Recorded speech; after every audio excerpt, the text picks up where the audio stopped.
Assalomu alaykum, hurmatli talabalar. Bugungi mavzuimiz ta'lim muassasalaridagi psixosomatik buzilishlarga ega bo'lgan bolalar. Reja. Birinchi reja. Psixosomatik buzilishlarning mohiyati va tushunchasi. 2. Ta'lim muassasalarida uchraydigan asosiy psixosomatik holatlar. 3. Kelib chiqish sabablari va xavf omillari. 4. Oldini olish va pedagogik psixologik yondashuvlar. Psixosomatik buzilishlarning mohiyati va tushunchasi.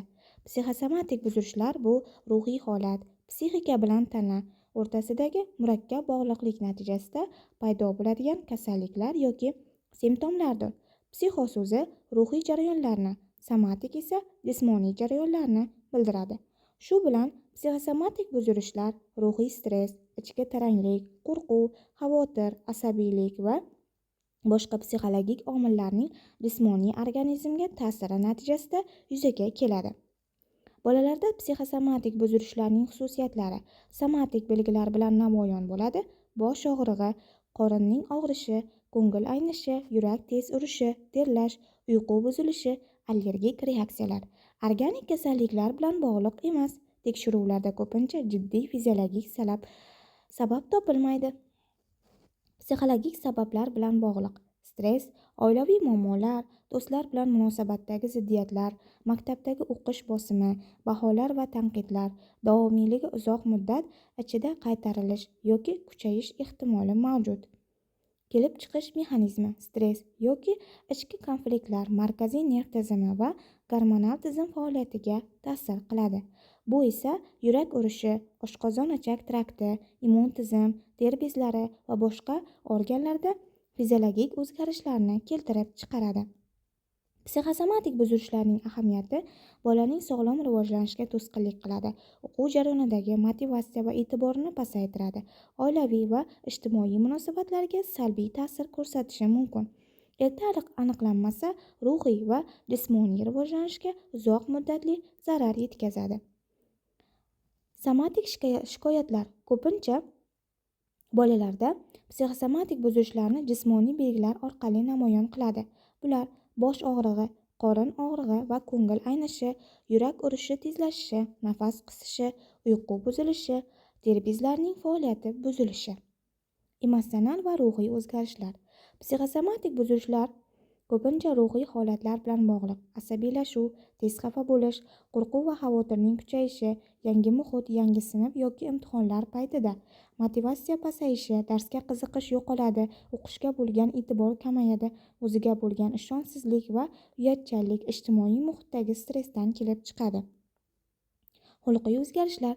Psixosomatik holatlar bolaning xulqida ham aks etadi. Dars vaqtida tinch turmaslik, beqarorlik, sinfdoshlar bilan munosabatda keskinlashish yoki izolyatsiya qilish, ehtiyotkorlik va intizomni yo'qotish, ba'zan agressivlik yoki qaytariladigan xatti-harakatlar. Ijtimoiy va akademik oqibatlar. Davomat muammolari, maktabga borishni istamaslik, imtihonlar va baholashga tayyorgarlikdagi qiyinchiliklar, do'stlar bilan muloqotda qiyinchilik, stress va uyatchanlik sababli o'quv muvaffaqiyatining pasayishi, diqqatni jamlay olmaslik, dars materiallarini qabul qilmaslik. Kelib chiqish sabablari va xavf omillari. Psixologik omillar, oilaviy omillar, shaxsiy va temperament xususiyatlar, ta'lim muassasasiga oid omillar, biologik va fiziologik omillar, ijtimoiy omillar.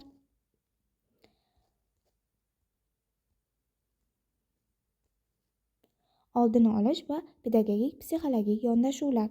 Sog'lom psixologik muhit yaratish, hurmat, mehr, qo'llab-quvvatlash tamoyillariga asoslangan sinf muhiti. O'qituvchining muloyim, inklyuziv, ijobiy kommunikatsiyasi, tanqid, kamsitish, solishtirishdan voz kechish, bolaning individual xususiyatlarini inobatga olish, sinfdagi emotsional xavfsizlik psixosomatik simptomlarning kamayishida asosiy omil hisoblanadi. Stressni kamaytirish va boshqarish. Dars jarayonida qisqa tanaffus, nafas mashqlari, relaksatsiya, o'yin terapiyasi, art terapiyasi, musiqiy mashg'ulotlar, vaqtni boshqarish, uy vazifasini me'yorlashtirish, imtihon va baholash jarayonlarini haddan tashqari bosimsiz tashkil etish. Bu usullar bolani hissiy zo'riqishdan himoya qiladi. Psixologik qo'llab-quvvatlash. Maktab psixologi bilan muntazam suhbat, monitoring, xavotir, qo'rquv, o'ziga ishonchsizlikni kamaytirish bo'yicha treninglar, ijtimoiy ko'nikmalarni rivojlantirish, do'stlik, muloqot, ziddiyatni hal qilish. Psixologik yordam erta ko'rsatilsa, simptomlar tezroq barham topadi.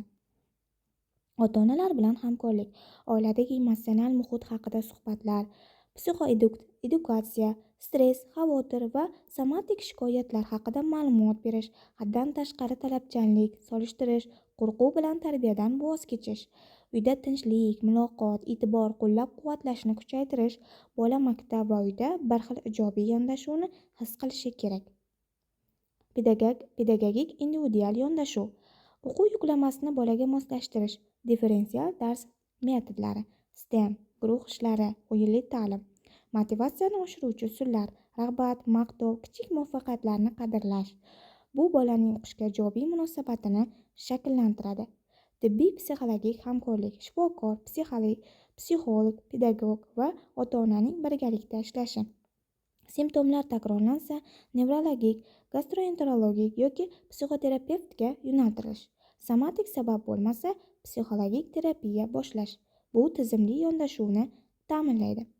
Ta'lim muassasalarida psixosomatik buzilishlar bolalarning ruhiy stressi, jismoniy simptomlar orqali namoyon bo'lishi bilan xarakterlanadi. Ularning kelib chiqishida oilaviy, maktab muhitidagi bosim, emotsional taranglik va individual psixologik xususiyatlar muhim omildir. Bunday holatlarning oldini olish uchun qulay pedagogik muhitni yaratish, o'qituvchi, psixolog, ota-ona hamkorligi va bolaga ijtimoiy emotsional qo'llab-quvvatlash zarur. Hurmatli talabalar, shu bilan bugungi mavzumiz o'z nihoyasiga yetdi.